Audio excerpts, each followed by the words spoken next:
कहानी पसंद आए तो please subscribe, share and like. कहते हैं कि भगवान बहुत दयालु है, लेकिन भगवान ने मेरे साथ बहुत अन्याय किया है। गेहुए, सांवले, काले रंग के प्राणी बनाए तो ठीक, लेकिन ये उजले, गोरे, दूध से सफ़ेद, नील लगे प्राणी बनाने की भला क्या ज़रूरत थी? कौन सा काम रुक रहा था इन डिटर्जेंट के विज्ञापन के सफ़ेद चमकदार कपड़ों जैसे दुधिया लोगों के बिना? अच्छा चलो, मानते हैं कि भगवान ने गलती से बना भी दिए, तो इनमें एटीट्यूड फिट करने की क्या ही ज़रूरत थी? खैर भैया, वो ठहरा ऊपर वाला अपने एंटरटेनमेंट के लिए कुछ भी कर सकता है। मैं भी रंगत की मारी, अबला बेचारी, जन्म से ही गेहुए रंग को अपनी चमड़ी पर कसकर लपेटे हुए हूँ। मजाल है कि मैंने इन गोरे चिट्ठे लोगों का जरा भी असर आने दिया हो खुद पर। वही मेरी हम उम्र मौसेरी बहन रोशनी, नाम भी चमकदार होता है इन लोगों का। दूध सी उजली, गोरी, बचपन में हम दोनों ही गोल मटोल थे। आज भी हमने अपने वजन को मेंटेन करके रखा है। ये उस जमाने की बात है जब गर्मियों की छुट्टियां किसी हिल स्टेशन पर नहीं गुजारी जाती थी। रिश्तेदारों, मामा बुआ, मौसी चाचा, ताऊ के घर रिश्तों को रिचार्ज करके बीतती थी। ऐसी ही गर्मियों की छुट्टियों में मौसी हमारे घर आई। हम बहनों की तो मानो मौज ही आ गई। मेरी उम्र करीब 6 साल थी और रोशनी मुझसे 1 साल छोटी। हम दोनों सारे दिन एक साथ खेलते कूदते अपनी ही दुनिया में मग्न रहते। मुझे आज भी अच्छी तरह याद है, खेलते खेलते रोशनी मेरा हाथ अपने सफ़ेद हाथ के बराबर में रखते हुए बोली, बहना तू ठीक से नहीं नहाती, देख कितनी काली है। उसकी बात सुन मैं कॉम्प्लेक्स में आ गई। मानो मानो कितना बड़ा गुनाह उजागर हो गया था। मासूम सा मुखड़ा उतर गया।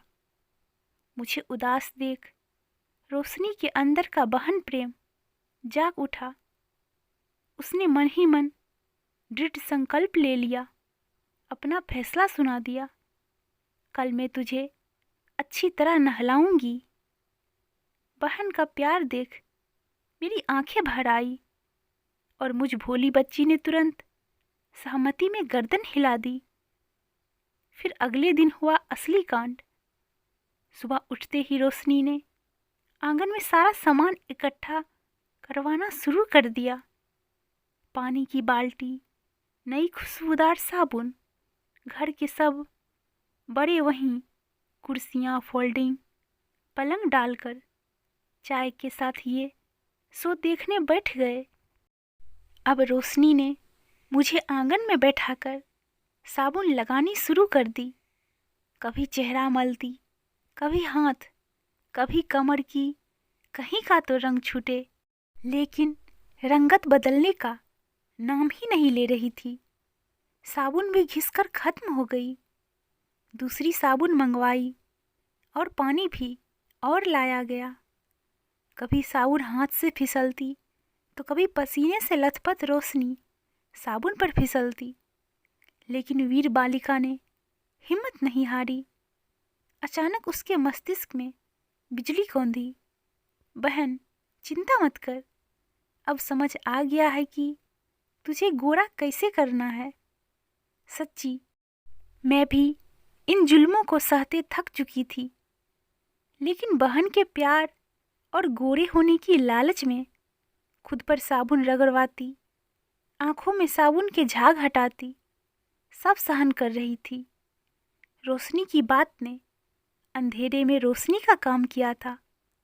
दरअसल रोशनी को याद आया कि जब ईंट से रगड़कर काला तवा साफ हो जाता है तो मेरी बहन भी गोरी हो जाएगी।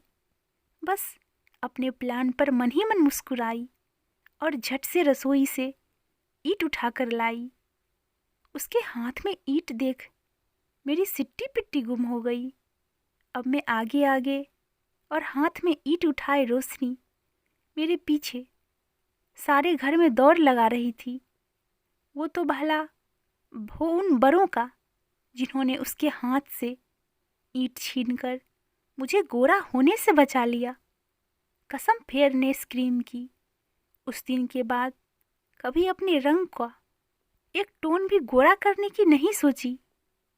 कहानी पसंद आए तो प्लीज़ सब्सक्राइब।